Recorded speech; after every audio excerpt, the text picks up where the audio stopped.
So, this is an unplanned continuous conversation of the previous episode, which I realized I didn't even finish. So, now we know that when we talk too much about something or someone, we train our mind to obsess about it. The information you are hearing is literally basic knowledge on the flow of life. I'm not coaching and I'm not giving advice, but you can Google about obsession to know more. When I was obsessing over that in quotes relationship, I literally did not see reality for what it was. My mind was living in another world. I had expectations based on what was going on in my head. And when things didn't go the way I wanted them to, for example, I didn't get that reaction I was expecting, or a conversation didn't go the way I assumed it would, or I wouldn't get a text message when I was expecting one, I would literally feel rejected, and my mind would race with thoughts of what went wrong and how I should have acted instead.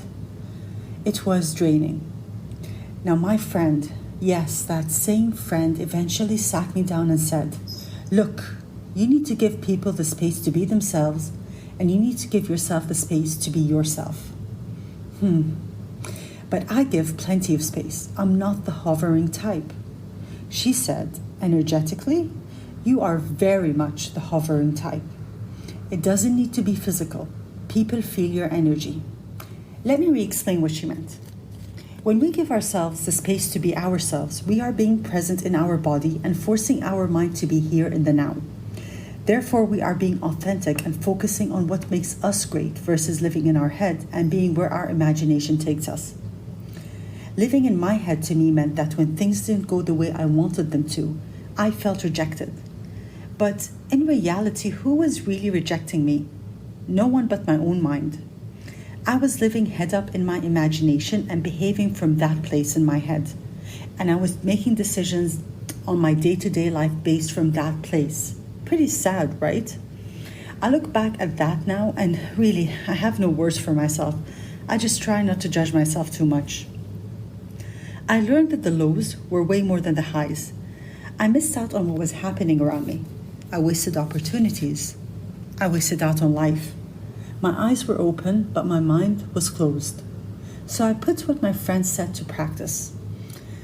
I gave myself the space to be me, and I noticed a switch. I started to see things for what they really are.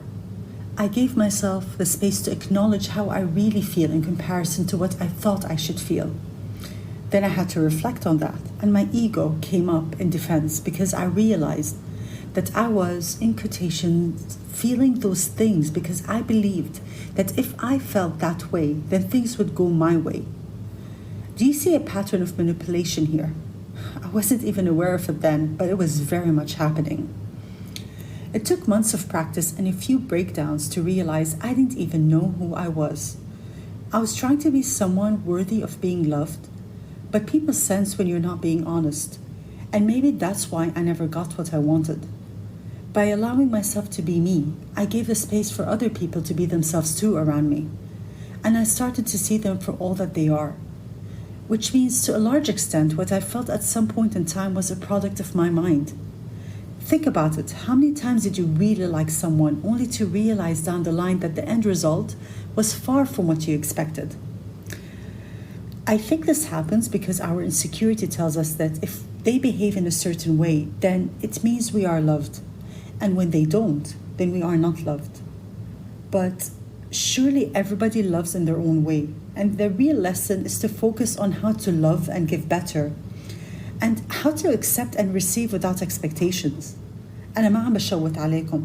I still need to put this to practice. I'm just sharing my story and reflecting, and I appreciate those who listen in. These are big conversations I still have with myself. If we see things for how they really are and not what we want them to be, then we wake up faster to reality and not waste time. I look back at many people I crushed on and people I was with, and I do wonder, who did I really think I liked or loved? What do I really know about their kindness and patience? Nothing. I only know what I wanted to see. And that was far from reality, far from their reality. And the disappointment is not even their fault. This is why I do the exercise I mentioned in my previous episode. I question what I am attracted to and if it's coming from lack or not. بختصر الطريق على حالي. Now, conversations with friends made me realize that we all fall into that trap. Manipulation seems to be human nature, but knowing it and working on it are two different things. To love someone means to let them be as they are, not as we want them to be. But love also triggers our vulnerability. Therefore, to feel secure, we try to control the outcome, and it's stressful. If we let things be the way they are, then we become involved in the journey and not the destination. And why not? I mean, hey, we're going to feel the pain anyway. Our need to control the outcome is a form of getting attached to the story because it requires overthinking. And I'll give you an example. How many times did you rehearse an outing or a conversation and you would get upset if it didn't go according to plan? Now come on, whose fault is that really? Yours or them? I'm finger pointing at myself because I did that tons of times. We think of the destination too much, but the destination actually, in my humble opinion, is not a one-stop. It's continuous, it's a flow. So this means we create our happiness and security within the situations. But the key is to know how, and I'm no expert. But what I do know is, all those qualities and things we are searching for are actually found in our everyday journey, when we show up for ourselves and be present. With a lot of effort, I eventually managed to shift my attention and focus and bring it to myself. I started to be more present and I found more happiness.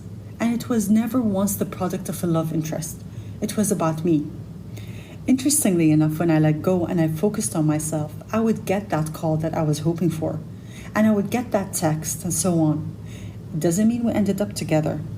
And I had my happily ever after. I think I mentioned I was on another planet, right? I mean, Pluto and Earth were as close as we got, in case anyone missed the previous memo. But no one learns for free. And Bahsot, my friend, Edma, she said, let go, focus on the journey. It's about you. It's never the destination. But I was blinded by my ego. I was focused on the outcome only. أكلت الكف eventually, and مثل الشاطر I began to focus and show up for myself. This practice eventually helped me ground myself and know myself. It toned down my anxiety and fears because I realized that all I have is today. And I have no guarantees, but also no one does either. It's hard when my mind is constantly racing, but we can't predict reactions and situations. It doesn't matter how hard we try or how many basarat we go to. And I've been to plenty. The unknown is the unknown, period. This meant that I had to let go of wants and needs and learn how to stay within my day and process. It's not always successful, but when it is, I sleep way better. So maybe not getting, in quotes, the love of my life in 2019 was a blessing in disguise. I wasn't ready for it. It was a hard lesson, but a lesson well learned. Thank you for listening to the Pearl Forte podcast. See you next time.